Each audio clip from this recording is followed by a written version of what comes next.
Hello, experiential learners and interns. My name is Steve Young. I'll be serving as your course guide and facilitator for SNHU 290 and 495.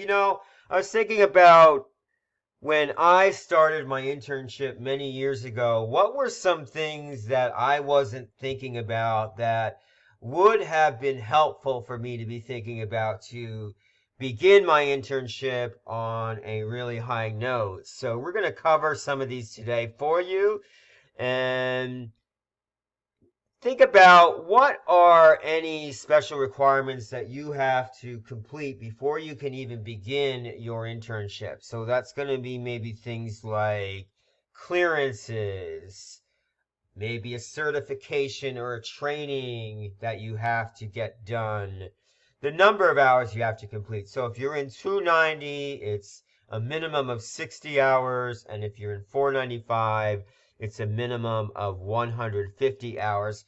Who is your supervisor? Who is your direct report? What is the office culture like? What is the dress code? What are the protocols?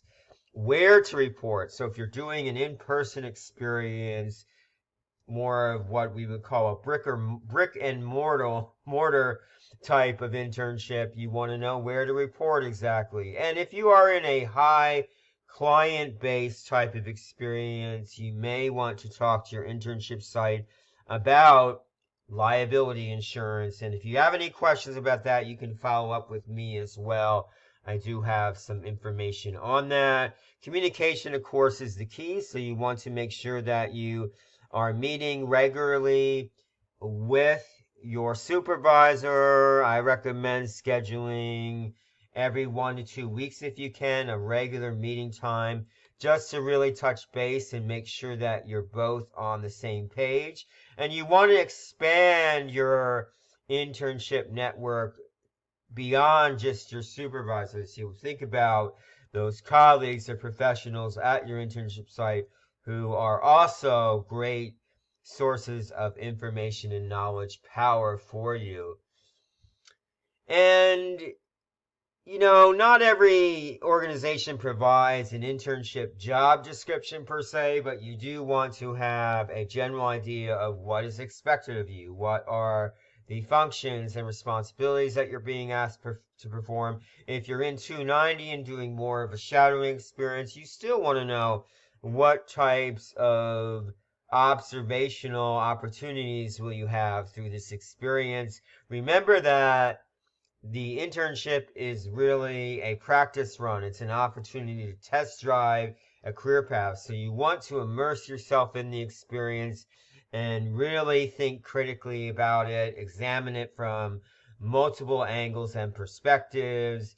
Be sure that you are reading up, brushing up on any policy or program information that is germane to your internship organization. And finally, a couple of actions and behaviors.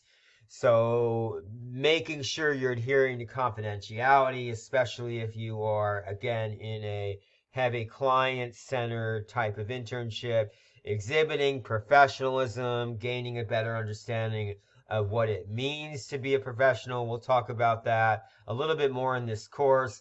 Setting up that regular schedule so that your internship site knows that you're going to be online, say from 9 to noon if it's a virtual experience, or you're going to be showing up from 1 to 4 on a Wednesday.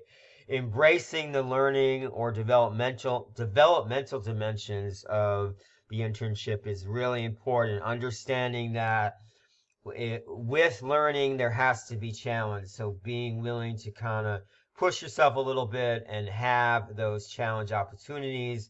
It's inevitable that you will hear gossip in your internship. So we want to try to avoid any office politics that might exist. And finally, adaptation and flexibility. So kind of looking at the experience and being open to change, realizing that you might have a particular game plan, but sometimes things don't always go as planned. So being willing to adapt and be flexible is always the key of a successful intern and internship experience. So I appreciate you listening to this video again.